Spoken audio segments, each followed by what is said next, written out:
I think the first tranche of expansion, major tranche, was 99 when Poland, Hungary, and the Czech Republic were brought in. And then the second big tranche was in 2004 when the Baltic states, Romania, Slovenia, Slovakia, and Bulgaria were brought in. We got away with those. And the Russians could live with those two tranches of expansion. But it was the April 2008 decision that was fatal. If they had stopped after the 2004 decision, and they had actually then gone on to work out some sort of meaningful security relationship with the Russians to cover those areas that weren't covered by NATO. And that was not a lot of territory, by the way.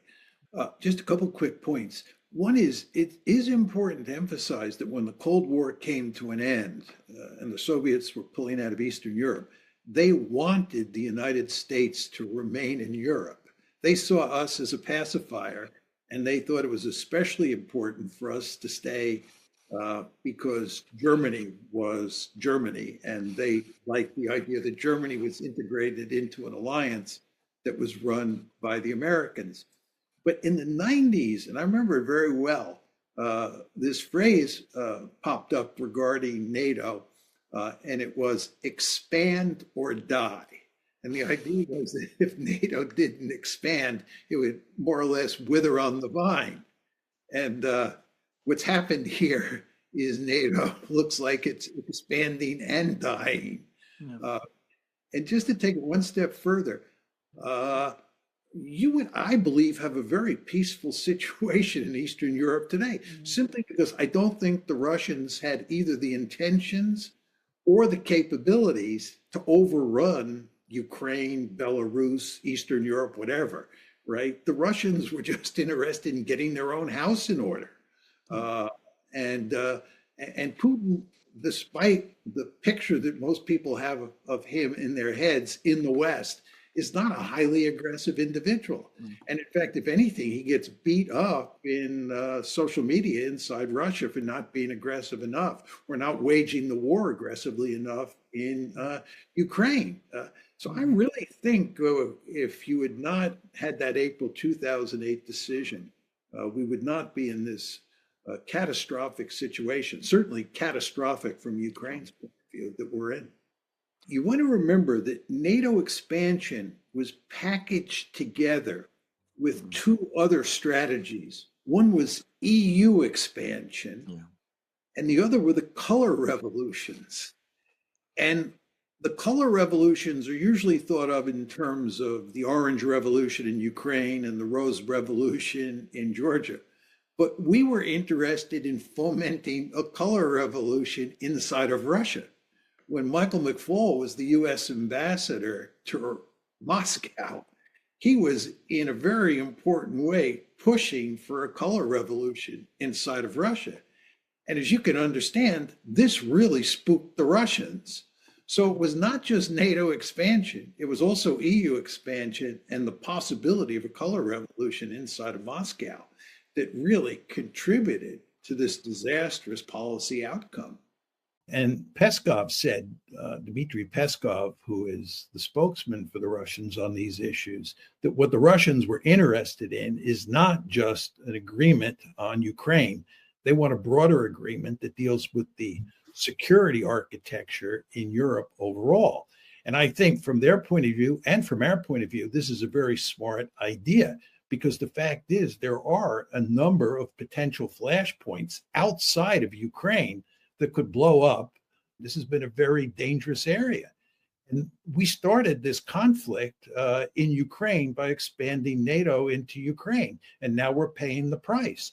And we have upset all these delicate relationships that existed before the war started. And we have to think now, moving forward, about how we can come up with some sort of security architecture that makes sure that none of these flashpoints turn into another war. Hegseth made it very clear yesterday that the United States is not going to provide a security guarantee to Ukraine, that it's the responsibility of the Ukrainians or excuse me, it's the responsibility of the Europeans and other non-Europeans to provide security for Ukraine moving forward. And under no circumstances can NATO do that. So you see what's happening here, and this is my earlier point, is that the Trump administration is basically telling the Europeans, you're responsible for Ukraine. We're walking away. And if we're walking away from Ukraine, we're also walking away from Europe. We're walking away from NATO. Now, I'm overstating the case, but there is a large element of truth in what I'm saying here. But the point is, there's going to be no security guarantee without the United States. You need the United States to have a security guarantee. In fact, you need NATO to have some sort of security guarantee. And what Hegseth is saying, I mean, you want to understand how radical those comments were.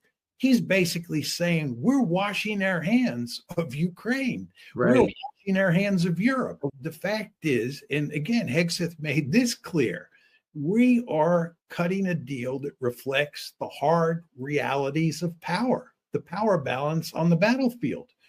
Our side is losing.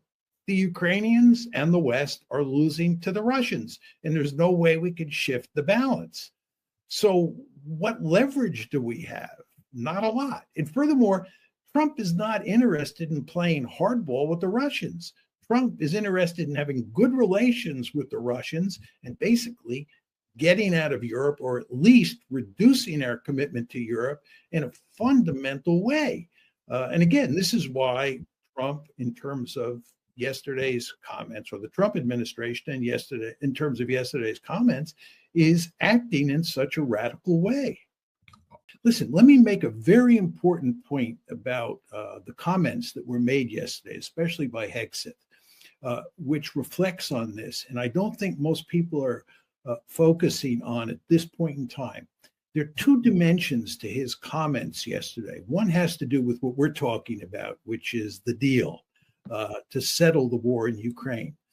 Hegseth also makes it very clear that the United States is moving away from Europe, and we are shifting the burden for security in Europe to the Europeans, and that the Americans are going to pivot to Asia in a serious way. I mean, he's only been president for 3 weeks, and they're thinking through how they're going to deal with this. You know, this is actually a very tricky issue. If we were to cut the flow of aid to Ukraine right away, it's likely that very shortly thereafter, the Ukrainian military would collapse. The Russians would end up conquering a lot more territory. And then the question becomes, what does the deal look like between Russia on one side and the United States on the other side regarding how much territory the Russians get to keep? If in this scenario that I'm positing, they end up taking a lot more than the 20% of Ukraine that they now control. So the Trump administration has a vested interest as they negotiate this to make sure that the Russians don't take too much territory, because if they take a lot more territory, it'll make it even harder to sell the deal. There are good strategic reasons and historical reasons for the Russians to claim that they should take more than the 20% that you're talking about. I'm not saying that will happen. I'm just saying you have to be very careful here. And I think what's happening here is that the Trump administration wants to have good relations with the Russians and, in effect, peel the Russians away from the Chinese. I think that the Trump administration is trying to do what the Nixon administration did when it changed our relationship with China, because we didn't like the idea of China and the Soviet Union being the best of friends and us being on the other side of the fence. We brought the Chinese to our side of the fence. I think in this case, what Trump and company are trying to do is bring the Russians over to our side of the fence and put some daylight. Doesn't mean that the Russians and the Americans are going to be bosom buddies or allies or anything like that, But I think that the Trump administration wants to put some daylight between China and Russia, wants to get us out of Europe as much as possible and let us concentrate on East Asia. I think one of the principal reasons that we're in so much trouble today, we meaning the West, is that we don't pay attention to what I would call brute facts. We fail to recognize brute facts. And we fail to think rationally and logically about all sorts of issues. And what's happened is we've created this sort of ideological straitjacket that if you don't fit into it, you're pushed completely out of the discourse, the mainstream discourse. It's really kind of bizarre. And J.D. Vance was making this point in Munich when he said that, it's a lot like the Soviet Union used to be here in Europe, right? There's this ideological straitjacket. So that people like us who have been arguing against the conventional wisdom for a long, long time, and I do believe we emphasize brute facts and logic. This is not to say we're always right. We've all been wrong on a number of issues. That just goes with the territory. But we're concentrating on the brute facts and we're trying to be as logical as possible. But because we come to conclusions that are outside the ideological straitjacket, you're basically ruled out of court. You're not part of the discourse. So I just think it's very important, especially when you're dealing with national security issues, for people to be brutally honest about what's going on, whether they like it or not. You just, if you want to be a good strategist, you want to think about what's best for your country. Sort of basic intellectual integrity is essential. And I think intellectual integrity has suffered enormous damage since the Cold War ended in 1989. And that's in good part why we're in so much trouble today. So we have this huge number of people in the West who are thinking about Ukraine based on faulty logic and a misunderstanding of the facts. And in those sorts of circumstances, it's no surprise that you're in this disastrous situation. If people had paid serious attention to the facts and had thought logically, we would have shut this war down a good year and a half ago. And it would have been to Ukraine's advantage. And this argument that Ukraine is not losing on the battlefield, it can turn the tide, has nothing to do with facts and logic. And pursuing policies based on that set of facts is destined to do even more damage to Ukraine. The Russians have made it clear, and we've talked about this before, that the Russians don't simply want to settle the conflict in Ukraine. They want a broader security architecture. And it's very important to understand, as we all know, but for viewers to understand, that there are a series of flashpoints outside of Ukraine in Eastern Europe. I like to say it's the Arctic, the Baltic Sea, Kaliningrad, Belarus, Moldova, and the Black Sea. These are all potential flashpoints, and it would be very good if we could get some sort of broad security architecture in place that covered at least Eastern Europe so that there won't be trouble in these areas once the Ukraine war is shut down. And the Russians are, in effect, insisting on this. But if they do that, then it'll take even longer to get some sort of meaningful agreement. The discourse in the West, especially in the United States, on Israel and its various wars is probably even worse than the discourse on Ukraine in Europe and in the West more generally.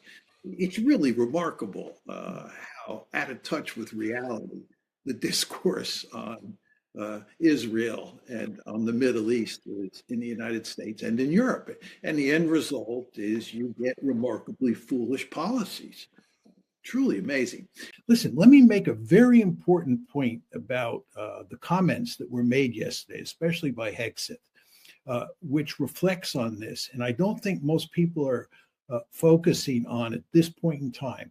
There are two dimensions to his comments yesterday. One has to do with what we're talking about, which is the deal to settle the war in Ukraine. Hexeth also makes it very clear that the United States is moving away from Europe, and we are shifting the burden for security in Europe to the Europeans, and that the Americans are going to pivot to Asia in a serious way. I mean, he's only been president for 3 weeks, and they're thinking through how they're going to deal with this. You know, this is actually a very tricky issue. If we were to cut the flow of aid to Ukraine right away, it's likely that very shortly thereafter, the Ukrainian military would collapse. The Russians would end up conquering a lot more territory. And then the question becomes, what does the deal look like between Russia on one side and the United States on the other side regarding how much territory the Russians get to keep?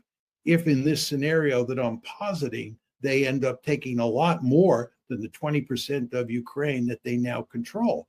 So the Trump administration has a vested interest as they negotiate this to make sure that the Russians don't take too much territory, because if they take a lot more territory, it'll make it even harder to sell the deal.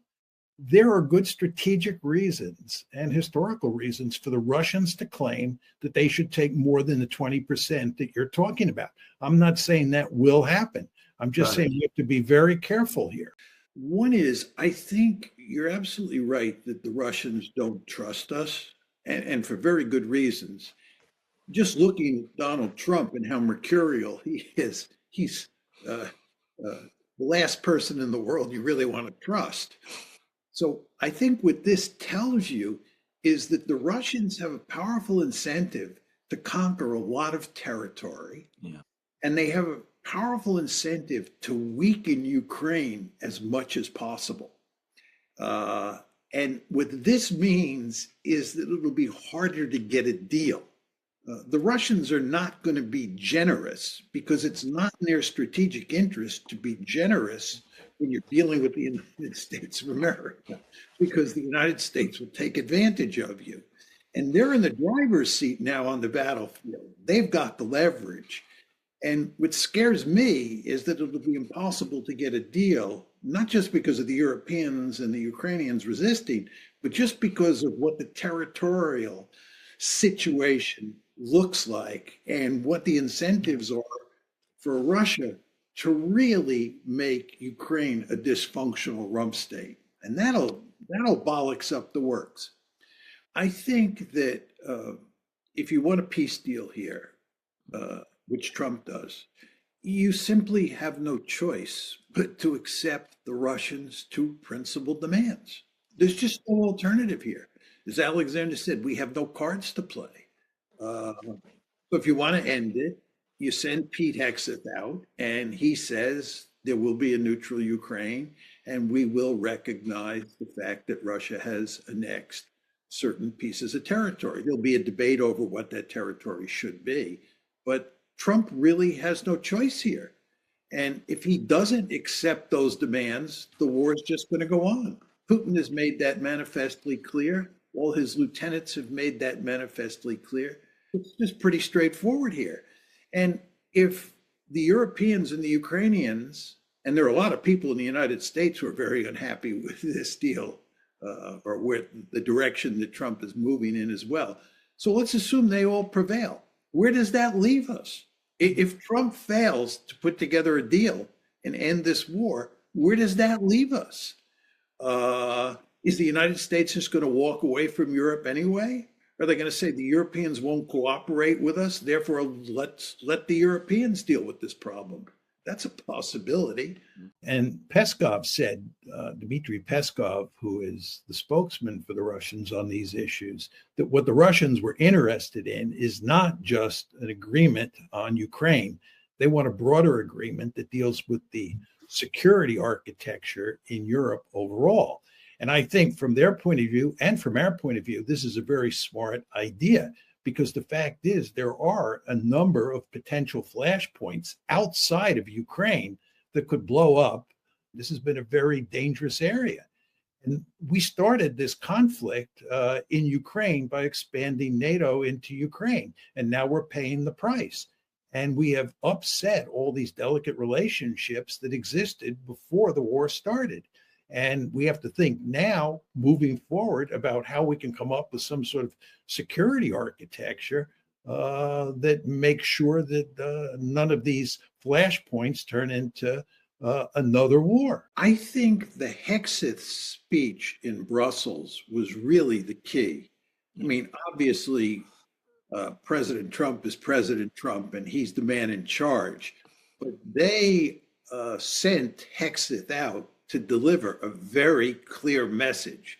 His words were carefully crafted, and I think his speech was truly remarkable in terms of what he said. And Hexeth said quite clearly that Ukraine is not going to be in NATO. And he said that Ukraine is not going to get back all of its territory. Now, he didn't stipulate exactly how much territory the United States would be willing to concede to the Russians, but I think it was implicit that those 4 oblasts plus Crimea are gone. Just to start, it's clear that the Russians have had 2 central demands since at least June 14th of this year. One is that Ukraine will be a genuinely neutral country. It won't be in NATO, either de jure or de facto. And number 2, that the West and Ukraine will recognize the annexation of those 4 oblasts in the east of Ukraine, plus Crimea. So in a very important way, Hexeth, who was speaking for the administration, was saying that we accept the 2 principal demands that the Russians make. And that is a major turnaround. I certainly didn't expect it. And it opens the possibility that you'll get an agreement here. But to take this a step further, and Alexander, of course, was getting at this, there's another big dimension to this aside from Ukraine per se, and that is the Americans' relationship, or the United States' relationship with Europe. And basically, Hexeth said, if a security guarantee is given to Ukraine, it does not include the United States of America. The Europeans give that security guarantee. This is a quite remarkable statement because we all know, and Zelensky said this, that a security guarantee from the Europeans without the United States and without NATO is meaningless, right? The Europeans can't provide for the security of Ukraine. So the glacial plates are moving here in a very important way. And just to add to this, you want to remember that President Trump has been in office for only about 3 weeks. 4 more years in front of him, right? And in terms of the U.S.-European relationship, he can fundamentally change that over the course of the next 4 years. But anyway, my second set of points have to do with whether or not we can actually realize a peace agreement. And Alexander concluded by saying, this is not clear, that this is a really dicey issue. And I agree with him. And let me tell you what I think are the 2 main problems. One is, at some point, Trump is going to have to bring the Europeans and the Ukrainians into the deal. It just can't be a U.S.-Russia deal. And I think the Ukrainians and the Europeans are going to be roadblocks. If you listen to Keir Starmer, he said today, to my utter amazement, that it's inevitable that Ukraine is going to be brought into NATO. This directly contradicts what the Trump administration is saying. It's a really sort of in-your-face statement. And that makes you wonder how the Europeans and the Americans and the Ukrainians are going to craft some sort of deal with the Russians that's acceptable to all 4 of those parties. So in a very important way, you see that the United States is beginning to separate itself from Europe. And Hexeth, today, I believe, or yesterday in Warsaw, said that you want to understand that United States troops in Europe is not forever. or are not forever. This is another quite remarkable statement. Hmm. Uh, no previous policymaker, certainly in the Biden administration, would have said anything like that. The other problem is it's going to take time to make this work. And in the meantime, the Russians are winning on the battlefield. And it is possible that all of this discourse over the past few days will sow further doubts in the minds of soldiers in the Ukrainian military, Hmm. make them less willing to fight, and facilitate the breakdown of the Ukrainian army, in which case the Russians will conquer more territory. So I think that given the difficulty of putting an agreement together and the danger that the Russians will end up capturing a lot more territory, makes it even harder to see how this is all going to work out. And you want to think about what the implications are of the Russians conquering more territory. It's one thing to talk about signing a deal where the four oblasts plus Crimea are lost. It's another thing to talk about a situation where the Russians control 8 or 9 or 7, however many oblasts, a really big slice of the country, and getting the Russians to abandon those additional oblasts that they've conquered so that you can make the deal palatable to the Ukrainians and to the Europeans. It's going to be wickedly difficult.